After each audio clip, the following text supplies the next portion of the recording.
As I talked about in the beginning, the smaller you are as a player, you're standing here with your tiny little sword, and you guys are probably standing there with knives or no sword at all. Grab your goddamn sword and head into the battlefield.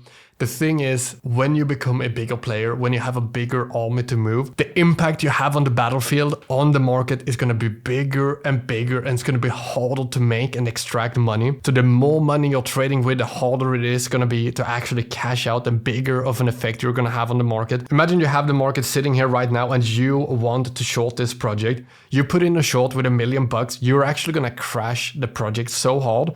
And then people are going to see that as an opportunity, and they are going to buy and pump the project right after. And the second you put in your big trade, you're going to end up losing money. That is what happens when you are a whale. The first times, like 3 years ago, when I started trading with more amounts of money, that is what happened with smaller projects. I was putting in bigger amounts of money, and I actually ended up burning myself a few times just for affecting the market too much with my trades. Like, I was putting in a trade and it would make the market move so much that people actually took that as an opportunity. If I longed, they saw me as exit liquidity. So once you make more money, you have to trade it very, very carefully. Let's just set up a realistic goal here.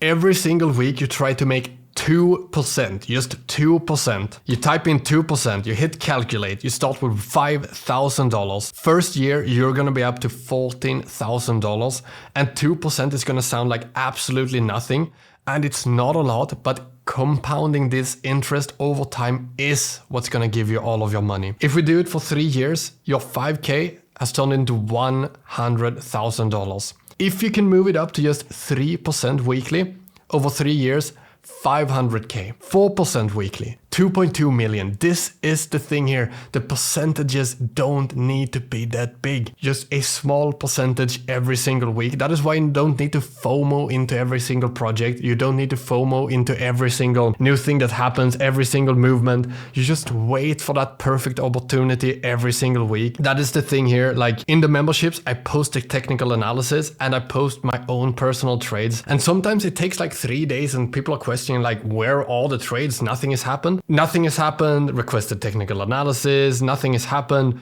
Like, I post some updates here and there, and then suddenly, boom, 3 trades are in. Move in along. Kava, Sui, and other trades are in a short. Just a couple of hours later, 100% success rate, big gains on all this. This is just how this plays out. It's very fast, but I wait for the perfect opportunities. I don't play or do all the trades. I just wait for that perfect opportunity. You only need a few percent each week in order to compound your interest over time and make massive amounts of money.